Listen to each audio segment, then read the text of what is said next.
A house is made of wood and stone, but only love can make a home. Welcome to the RepcoLite Home Improvement Show, helping you make your home into one you'll love even more. On News Radio Wood 1300 and 106.9 FM. Well, good morning, everybody. Happy Saturday. Haley. Happy Saturday. Yeah, it's been a little bit better week. We had a cold front kind of move through a little bit, right? Kinda. The temperatures dropped somewhat. Summer's hanging on, though. It is. We work and record in a brick building. It's like a little oven, a little furnace that once that heats up, it's hard to get the heat out. So, yes, outdoors it can be okay. Yeah. But inside, it seems to retain it. It's sweltering. So I'm really excited for fall. And speaking of fall, we've got a contest that we're going to launch at the end of the show today. Yep. Now, it's a month-long contest. It's not a send an email in and you win today. It's a month-long contest to win a solo stove. And if you don't know what that is, you're going to want to tune in to the very end to find out. It's super cool. Yeah, really popular right now. Yeah, so tune in for that. That's the end of the show. We're also going to be on the phone with Amanda Lehman from Stockton Mortgage talking about renovation loans. But right now, we're sitting here with James Venslot, V-A-N''T. Oh my gosh. It's an interesting spelling, Haley. I have worked with James for 10 years or more. In fact, I've known you beyond that. As long as I've been at RepcoLite, you've kind of been lingering in the shadows, let's say. Lingering in the shadows. What he does, he pulls the strings. See, James used to live in the Holland area for a while and moved to Seattle. And he became our IT guy because of some connections that you have with Dan Altina, the president. You guys went to school together, right? Yep. And so James, he knew all of our system, but he needed somebody here who would actually do some of the things, you know, the physical things that had to be done. And that became me over time. So, yeah, he was kind of lurking in the shadows, pulling the strings, the puppet master behind everything. Behind the curtain, yes. Yeah, we had lots of fun. Yeah. Lots of fun. James, you know, being on the West Coast, the time difference took me a while to... Yes, I'm sure that was very fun for him. Yeah, it was very fun because I'm very antsy. When things are not the way they're supposed to be, I like solutions yesterday. And so when I would get to work at, 7:30 and something's down, boom, there go the phone calls, there go the emails. And eventually James would remind me, yes, it's a 3-hour time difference, Dan. Just give me a second. Right. But I was all right after a while. Sure. Sure. Yeah. Well, what we want to talk about, James, I've been wanting to talk about this for really, I think about 2 years. We've been doing the show for about 4 years, and I remembered that you literally built a sailboat, right? Yeah, it's a small double-ended sailboat. All right, small double-ended sailboat, and not a ship. Not a ship. Clearly, everybody would know that. But I don't always know, because I want to get this out of the way right away, because James was talking... Because you're very concerned about being the person that calls a ship a boat. Right, because I would be that person. I'm going to screw it up all the time. I know that this is a boat, but when we were talking about that before we went on air, James, you mentioned that there's a very clear definition for why a ship is a ship or a boat is a boat, and it's not what we might think. Yeah, and this is something I've learned recently, so it may be an arguable point, but a boat, when you turn a boat, the boat leans into the turn. On a ship, the ship leans to the outside of the turn when you make a sharp turn. See, Haley, now you're not going to make that mistake anymore. So do you need to watch... Yeah, you got to first have them turn it for you, and then I will determine whether it's a ship or a boat. And if you are on a boat and you see a ship leaning to turn that's heading towards you, get out of the way. Okay. Get out of the way. Yeah, that makes good sense. So you're living on the West Coast, and you decide to talk about the whole boat thing, and how does that even come about? How does somebody just decide to build a boat? Well, I think first was the passion for sailing, which I picked up here in Holland when I was a child. We would come visit family, and I got an opportunity to sail out on Lake Michigan and fell in love. Yeah. And so went home, got my first job at 13, and saved up enough money and bought myself a sailboat. Really? Yeah. Then when I went off to school, I ended up... Wait a minute. Hanson children. You were how old? 13. And you... Got my first job. And you bought a sailboat. Bought a sailboat. All right. I just wanted my children to process that. Yeah. One moment. I Okay. had to beg my parents to drive me somewhere to sail it. Sure, Sure. but still, Yeah. my goodness. So you Very got the cool. sailboat and you fall in love with it, all the sailing, all of that. Yeah, that was a passion I've had, and I loved working with wood, and I loved old wooden boats. And I actually had a wooden boat here in Holland. I was restoring, but that never came to fruition because of the financial crisis of 2008. The farm that it was housed on got repossessed, and Jeez. Oh, you lost the farm. Lost the farm. Somebody lost the farm, and the bank wanted that boat off the property. So that How was far That's a along was bummer. it? You'd been working on it at that point? Yes, it was. You probably had that really close to finished. I wish I did. It was completely torn down, and I was starting to rebuild it. So it's Putting really new- just pieces of a boat It's that a you pieces had. of a boat. Yeah. So when you say there's a boat in a barn, you're really kind of stretching it. Yes. Yeah. You just All had right. chunks of something. Right. What happened to your old sailboat that you bought? There are pieces of it around. Oh. In fact, where we are sitting right now, there are several pieces nearby. Oh, really? In our Yes. building? Yes. Oh, In that's fact, funny. you probably walk underneath the old mizzen mast every day. Oh, I didn't know that. So you lose your boat. That's very interesting, Yeah. though. So you lose that boat. You got nothing. It's this classic story. Yeah. Man stripped of everything he had. Yeah, my dreams were stripped away. So but I you- always had this in my head that I had one boat in me that I needed to get out. So I decided to look into what kind of boat could I build. Yeah, because it seems like you'd want to start small. Like you're not going to go straight to a ship. Right. Right. I And- might. 'Cause I'm Okay, you've got a ship in you? maybe. For sure, maybe a bookcase or maybe Yeah. a little something for my shoes. Right. Those are in me. Maybe Well, a you ship. could make a canoe-shaped bookcase. There we go. I could. Now you have made several canoes, right? I made a couple canoes and a kayak. When did you do those things in the grand scheme of? The canoes were in high school. The kayak was 20 years ago. All right. So you've got some experience. Right. What propelled you into the next stages of this? Well, when I moved to Seattle, my good friend Chris Stuck convinced me that don't buy a boat yourself. Find a friend who has a boat and make use of that boat. That sounds pretty smart. Yeah, and it took him a few years to start convincing me that I needed to build a boat. Because he's employing his That's his own. plan. So- Yeah, That is utterly brilliant. it really is. So we decided that I was going to build a boat, and then he was going to help in every way that he could, which is Sure. excellent because he's an engineer. Yeah. And I didn't even know how to read the drawings of how to build this boat. Yeah, that seems important. So that was fun to learn. Now I know at one point you had told me about, what was it, a symposium or something that you went to, and the guy was kind of talking about the boat life, right? That was Right. another part of this that Right. kind of. Well, I think that there is a movement towards smaller and smaller boats because they're less difficult to manage, especially if you have to haul them out once a year. Yeah. Seasonal.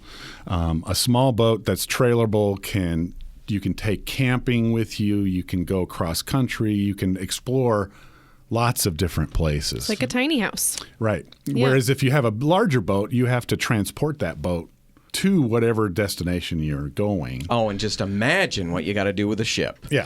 So much work involved. Oh my goodness. Right. All right. So we've got kind of the idea of what drove you to this.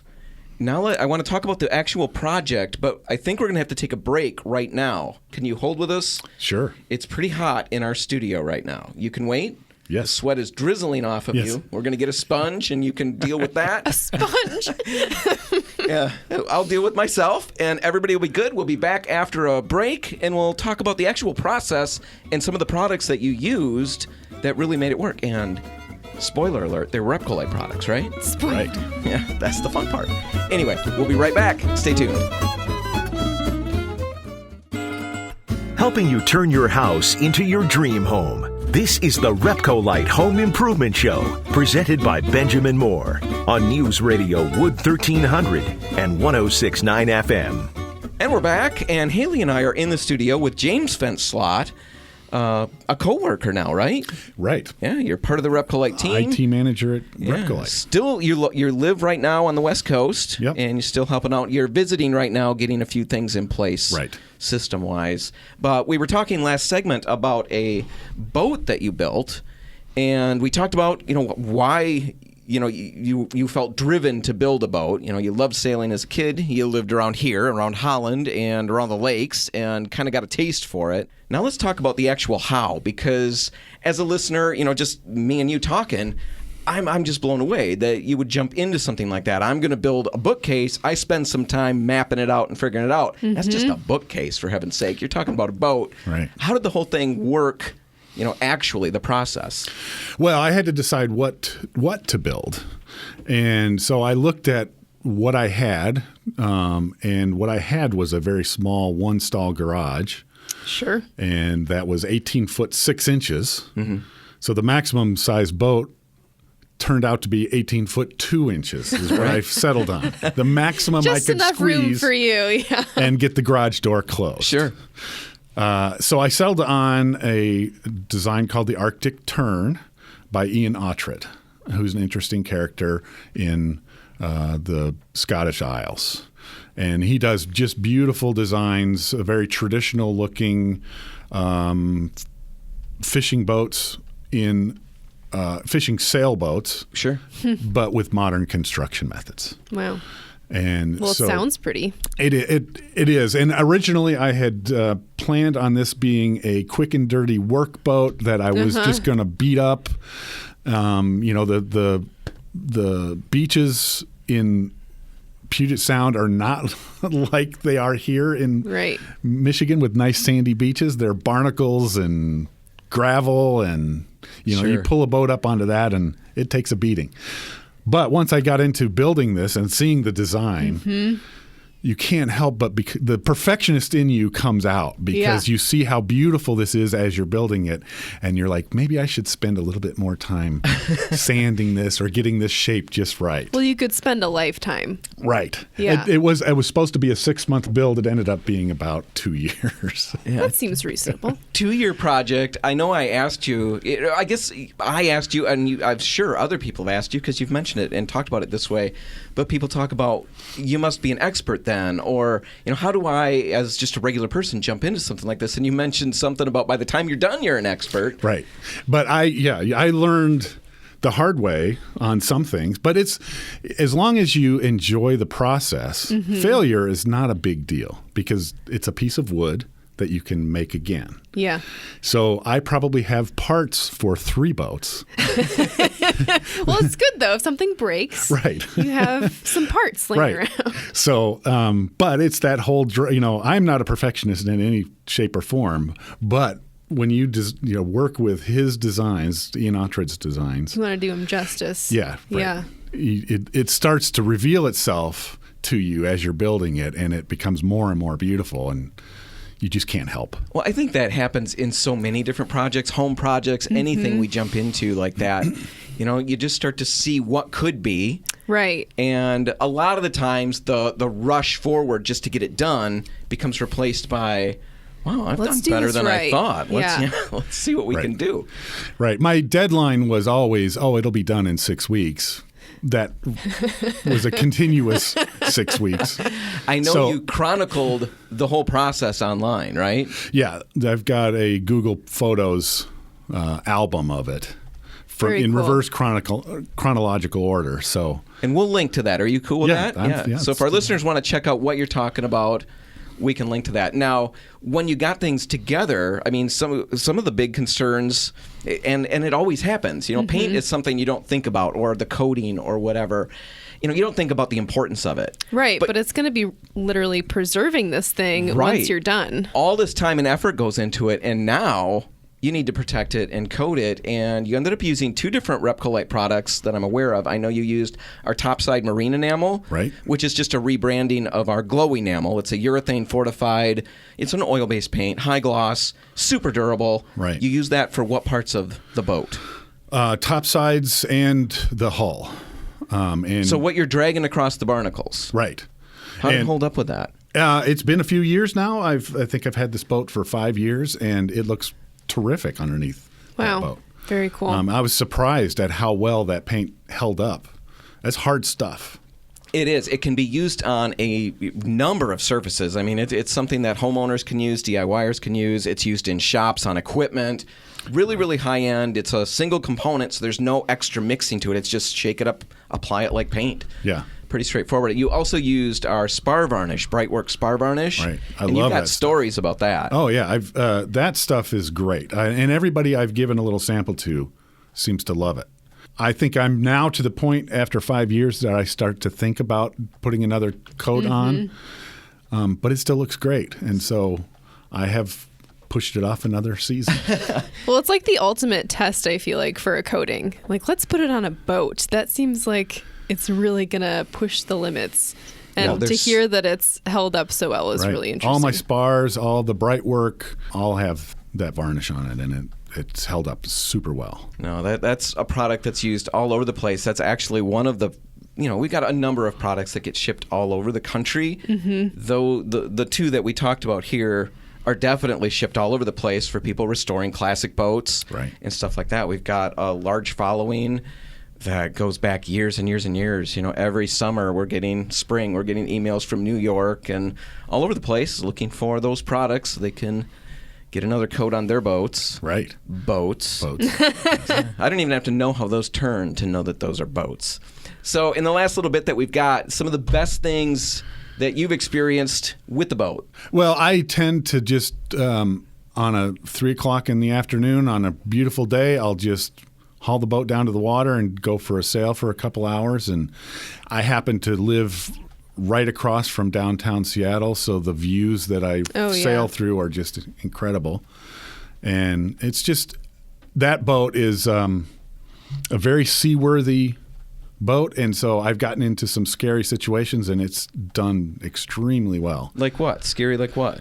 Very high winds, 45 plus mile an hour winds, and since it's a double masted and it's got a mizzen mast, which is the small sail on the back of the boat, you can just cinch that in, drop the main sail, and it will just point to weather and hold you right there. So it calms everything down. So if you, I can't even imagine. It's so. No, I'm going to stick to bookcases and little things for my shoes. I don't think I'm a strong enough things. swimmer. I sink fast. Yeah, but I don't think that's helpful. Right. Well, part of the fun of this boat was the designer sort of left a lot of things up to you to change. So his design for the hull is beautiful. His design for the sails beautiful. But he kind of leaves the interior up to you. He has several choices that you can make, or you can do your own thing. And so I did a combination of partly his ideas and some of my own. So it's cool. Got full flotation in this benches and so forth. I mean, that's something that could be around for generations and generations. It's very cool to think that something you built will have that longevity. Right. It's amazing. He'll hand that on to his, the people that come after, and I've got a couple of really nice shoe racks that are going on to my grandkids. Exactly. Anyway, we're going to put links in the show notes so that people can check out the pictures and see how all that looks. And James, really appreciate it. Thanks for being here. Oh, thank you for having me. Now, all right, we're going to take a break, and while we're gone, we definitely recommend that you head to RepcoLite.com, check out the show notes, and look at the pictures of James' project. Definitely. It's so impressive. Really, really impressive. Check that out. But by all means, whatever you do, stay by the radio, because when we come back, we're going to be talking with Amanda Lehman from Stockton Mortgage about renovation loans. That's all just ahead. Stick around. If you want to take your DIY skills up a rung, the RepcoLite Home Improvement Show is here to give you a boost on News Radio Wood 1300 and 106.9 FM. And we're back, and Haley, we're making good on a promise from the last couple of weeks or so. Yeah, we've been wanting to talk to Amanda Lehman from Stockton Mortgage about the ins and outs of home renovation loans, and we've managed to finally get her on the phone with us today. Amanda, thanks for being here with us. Well, thanks, Haley and Dan, for having me again. Yeah, you've been on before, but just to refresh everyone's memory, tell us a little bit about Stockton Mortgage. What do you guys do? Absolutely. So we help people create their own space in this world, right? Yeah. We give people a piece of the earth that is theirs at the end of the day. They can go into and make it whatever they want. Awesome. And where are you guys located? We are located in East Grand Rapids on 951 Wealthy Street. Actually, we recently moved there and we're pretty excited. Yeah, it's a good location. I like it. Well, I've had a really good experience working with you over the past few weeks, getting my loan approved through you guys and buying this house. It's been so much more educational than I imagined it would be at the beginning. Good. And I did my own research, before I even started the process. So I kind of thought, well, I've got a good amount of information already at my disposal. But then talking with you the first time, because I was... Whoa. I need to go and get my little plug in. All right, yeah. Why did you even talk to Amanda in the first place? Because of you, Dan. Because of the RepcoLite Home Improvement Show. Because of your past... Yeah, because of the interview that we did, Amanda. Haley's talking about her situation and the bells are going off in my head. And I said, just listen to this for a second. So I played that old interview and she walks away, 10 minutes later, there was another part. I thought, Haley, where are you going? And she was already on the phone calling you guys. Yeah. So, oh, goodness, that's great. Anyway, love it. That made you look into it. Right. Well, I was looking at a house at the time that was a fixer-upper, and I didn't end up getting this house. But for that particular situation, I was interested in home renovation loans. And it turned out that the loan officer I was working with previously didn't really have a background in those at all. So they just said it's not possible. And I knew that couldn't be the right answer. So I started talking to you, and you gave me a lot of information about them. So why don't we just tell our audience, what is a home renovation loan? Let's walk through that again. Okay. Well, Haley, you hit the nail on the head. People don't know what they don't know, right? And this program certainly is not talked about enough and is not exposed enough. Because if it were, I believe more people would be using it and leveraging it because it allows you to create the space that you want within your home. Mm-hmm. And how it works is when you're approved with a bank, you are approved for X amount of dollars and you go out shopping. Well, we know that in this market with the low inventory, there aren't many options. And you are making the largest financial investment of your entire life. Right. This is one of the biggest decisions you'll ever make. And now perhaps you have something in mind of what is most meaningful to you, right? But you can't find it because of the market and the bidding wars and everything that's happening. Yeah, the stock is so low.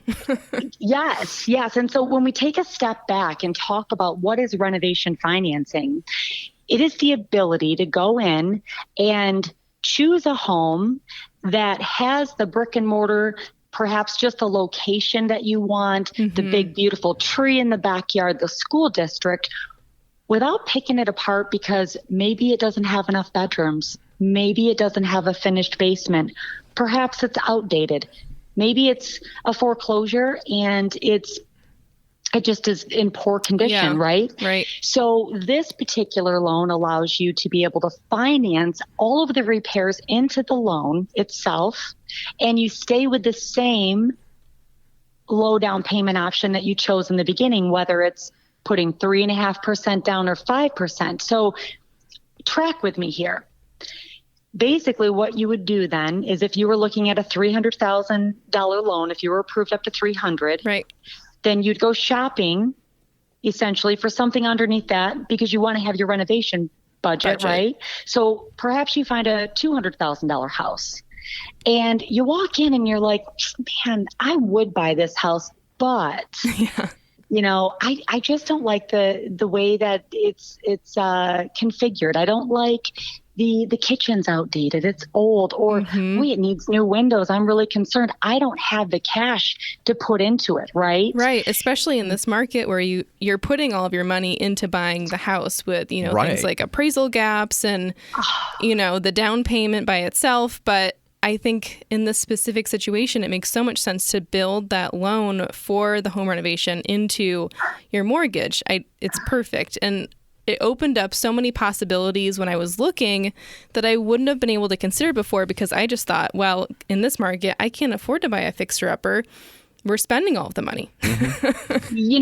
I'm so glad you brought that up, because that is very unique to this specific market right now. Because yes, with appraisal gaps and the high prices and everybody spending and having to use their savings to apply just to get the house, there's no money left over to repair it. Yeah. So it's creating a tremendous amount of stress, right? Exactly. And what we lose in this situation is our autonomy. We lose the ability to make our own decisions. Now, with this renovation loan, we are empowering you. We're giving you choices, which is so good.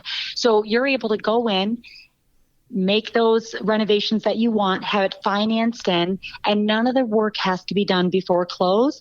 You close it, and the builder does it after close. And that's pretty much the simple formula for it. So how do you work that out with the builder? All of that part of the process, right? You've got to find the builder. When in the process? Well, I think that first what we like to do when we're sitting down and meeting with someone is find out what makes them tick, right? And when we discover they have the appetite for renovation financing, at that point we lead into, well, do you have a builder? So either they have a builder or perhaps there's one that we've used in the past, and you're welcome to use anyone that you want. So when they identify a builder, they would go out, find their property. Once they have an accepted offer, they would then get their bid from the builder on get an idea of what it's going to cost them to do it. And then we work very closely with the builder. And it kind of turns into a little bit of a construction loan after close, right? It's a one-time close. You're securing a low interest rate, one set of fees, only one time. And then we work with the builder afterwards to handle the draw process and make sure that everything is, all the boxes are being checked. Well, and I like that too, because we have the idea that there's maybe more paperwork that we think the builder has to do, but it's actually really good to get these very specific quotes for you guys because it helps us know where exactly our money's going. Yes, Haley, absolutely. You know at all times where you stand. Now, builders love it. Okay, let me tell you why builders love it, because they know they're getting paid. Yeah. Their money is sitting right there, right. Number one. Sellers love it. Actually, sellers love this loan because they know that you're not going to pick their house apart. Right. You walk in telling them, I'm going to get a renovation loan. They already know you're going to tear it apart and do what you want with it. And so that is also, they like it as well, right? And when we have the bid, it is structured in a way that everything is broken down into the labor and materials and the total with a clear and concise plan. So when you review it and you sign it, if there is something that maybe you misunderstood or the builder misunderstood, we are going to nip that one in the bud right away and correct it so that everyone is on the same page. So I think the communication process is the best with going this route. And you've even done renovations yourself, you said when we were talking too. So I think it's nice to know that you're also working with someone that has experience working with builders in that way. Absolutely. You are 100% correct. And I do. And I understand that, people have different perspectives, right? The way I see the world is the way I see it, the way Haley sees it, the way that Dan sees it, the way the builder sees it. Mm-hmm. And we may all think we're on the same page, right? Once we lay out that piece of paper, though, and we make sure that we have a map, it's basically a map for us. We want to know that, hey, if I handed this over, if I need to get some cupboards and I hand you a piece of paper that if it just says cupboards, 20,000, you have no clue how many to get, right? What kind of covers? So with this process, with the last little bit that we've got, I guess I'm just curious. Let's say people listening are in the situation right now. They've got a conventional mortgage, or at least they got approval for that. Yep. And they're looking around. They got the pre-approval. They're looking for houses. And now what you're saying is really, really intriguing. How quickly can you get them pre-approval along the lines of like potentially a renovation loan? How do they go about getting that information and taking the next step? That's a great question because that's what people are wondering. Like, what am I going to do? How do I change this, right? So there are conventional renovation loans available and FHA. So if you are an FHA buyer, and listen up on this, this is huge right now. you have an opportunity in this market to actually write on a conventional house. Why is that, and how is that possible? How is it that we were able to open that inventory up to you? Because we don't care about the current condition of the property. Right. Now, homes are listed conventional because they typically do not meet the minimum HUD requirements for an FHA. So when you have an FHA buyer, they are restricted to looking at only these FHA homes. So it opens a whole new door for them. Again, because we don't care about the condition, the current condition of the property. We're buying it as is, which is beautiful. It's really, that's the best part. Now, all they would do is when I would connect with them, I would update their approval letter. Okay. With a new conventional or FHA, depending on which loan type they were approved for. I would update that, and I would tell them what their max dollar amount is, and then we'd go through the process like I did with you, Haley. Yeah. And then they just go out and go shopping. And ideally, whatever the number is, that highest number that we approve you for, obviously you need to keep in mind that part of that number will be your budget for renovation, whatever you decide that is. Right. So just making sure that we're looking at houses not in the very top of your price range. You want to back that down a bit. Yeah. And here's the best part. Houses that have been sitting on the market longer are sitting on the market for two reasons. One, they're overpriced, or two, they need work, right? So those are the houses that we can go after, right? Because we're going to be able to negotiate the renovation into them. Well, definitely opened up what I was able to look at. That's all the time we've got today. But if someone wants to get in touch with you, what's the best way for them to do that? It would be through my cell phone. And actually, you know what? What we'll do with your website is I'll give you a link to my website as well. So you're able to possibly put that on. But as far as the radio goes, my cell is 616-835-2693, or my website is amandalehman.com. And I do want to throw one more thing in. If you're a homeowner and you're like, man, this would have been so cool, I wish I'd have known that. It's not too late. You can refinance into this mortgage with a renovation. So Perfect. If you have a current mortgage and you want to renovate your home today, but you know that you need more money for the renovation than what your current value is worth or what your current bank is willing to give you, we will exercise the same principles with a refinance where we literally say, go get a bid, bring it in, tell me what you want to do, because we're going to give you money based on future value. Future value means that we're going to find out what it appraises for based on what you want to do with the property. And we're going to give you the money for that. We're going to help you create that. Awesome. Well, thanks so much for being here, Amanda. It's always a pleasure to have you on. We definitely want to have more conversations in the future. Awesome. I look forward to it. Well, Haley, we're going to take a break. And when we come back, we're going to be talking about a solo stove. Yeah, it's kind of like a smokeless fire pit. Right. We'll explain it. It's very cool. It's fall. You know, at least we're all looking towards fall, and that's kind of a fall thing, right? Definitely. So we're going to tell you about that and why you probably want one, and better than all of that, how you can win one. Now, I don't want to leave anybody thinking the wrong thing. It's a contest that will run in all of our stores through the month of September. Yes, this is a long-term contest. But it's worth it because the Solo Stove is super cool. We'll tell you all about the contest, all about the Solo Stove, and how you can win. That's all coming up just ahead. Stay tuned.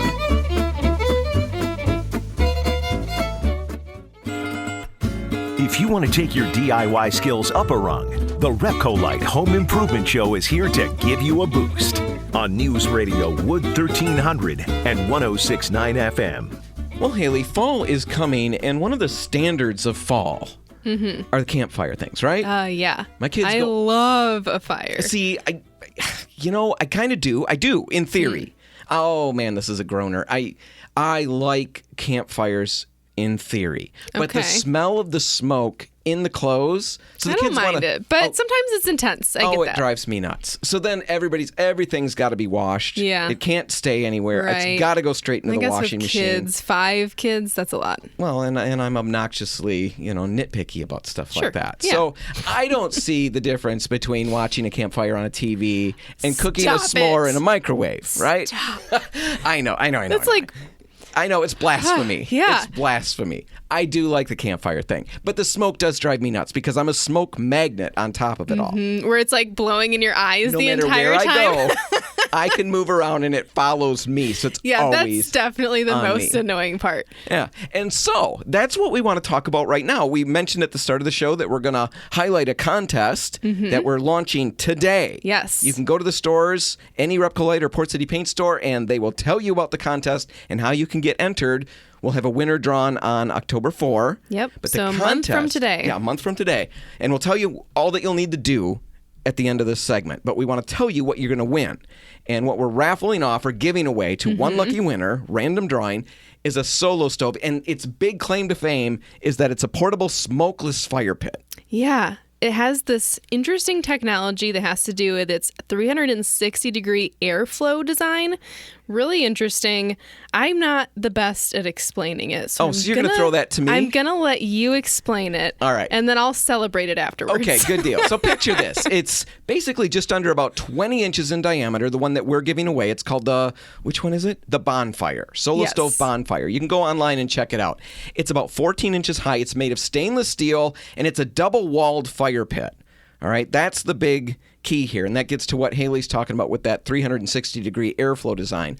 See, to create the super efficient burn that these solo stoves have, there's a ring of holes on the bottom of the solo stove that draw Right. air in. And that air goes in and it will feed the logs that you've got in there, but it also goes up that doubled wall area, that hollow in between the two walls. And it's superheated at that point. Now, there's another ring of holes along the very top of the solo stove Right. where that heated air comes out. And when it touches or makes contact with the smoke that's starting to leave the fire pit, that superheated air reignites that smoke. So you get this really cool Like visual secondary effect. flame almost. Yeah, secondary flame coming out of all these little holes, but it eats up all that smoke. So Right. yes, you can, if you do things wrong, if you stack wood too high, If it's wet. if you use wet wood, Yeah. you can get smoke out of this. But for the most part, it dramatically reduces it. It is a super cool thing. Well, and it's more efficient too. You actually save on wood. You save on it, burns it completely. When the people who use them, when they're done, it will burn everything to ash. Right. Very simple to start because of that extra airflow that's automatically built in. Easy to keep going, easy to feed. All of that. It's a really cool thing. I've seen people who use them really like them for camping. One of the people we were watching reviews of says he loves how he can go out and he's leaving no trace behind. He doesn't have to build a campfire site and then clean it all up when he goes. He just sets this up and loads it back up in the car when he's done and takes it. He also mentioned how some of the campfire spots that he gets to are full of all kinds of stuff. 'Cause Yeah, people they've got like burn- wrappers and Oh, stuff yeah. in there, and it's gross. So this is a way cleaner way to go. You can burn this in your backyard. We're giving away the solo stove and a little cover. It's really cool. It's not inexpensive. It's not something that you want to rush out and buy on your own. Yeah. Unless you like to roll That's in what's money. holding me back. Yeah. So we're giving one away. Now, how does that part go? You celebrate the Yes. stove and the giveaway. Well, I really want one of these. Yeah. And so I'm going to be vicariously living through whoever wins the solo stove Like in their from this backyard contest. with them? Vicariously. Yes. Okay. If they that's want to fair. invite me over, that's up to them. I Right. won't make them. Yeah, you're pretty decent to hang around with, so... But the contest, this is an Instagram contest. The first part of it is just following the RepcoLite page. We've got all kinds of content on there that's really helpful throughout the month. And if you follow it already, you've already got step one out of the way. You're already done. The next part is posting a photo either of your project or while you're in the store with us. And then the last part is hashtagging your specific RepcoLite store. To find that hashtag, head into any RepcoLite or Port City Paint store. We have a little, roadmap for you. So this contest is super straightforward and easy. And you'll find out if you've won by October 4th. Right. It sounds complicated, perhaps, but it's very straightforward. You can follow it easily. Ask at the counter in any RepcoLite or Port City Paint store. They'll give you a flyer that'll tell you everything you need to know All right, Haley, that's it. That's all the time we've got. We're going to wrap it up. If you want to catch this one again, you can find it online at RepcoLite.com. Whatever you do today, make sure paint's a part of it. The RepcoLite and Port City paint stores are open until 3, waiting to help. I'm Dan Hansen. And I'm Haley Johnson. Thanks for listening.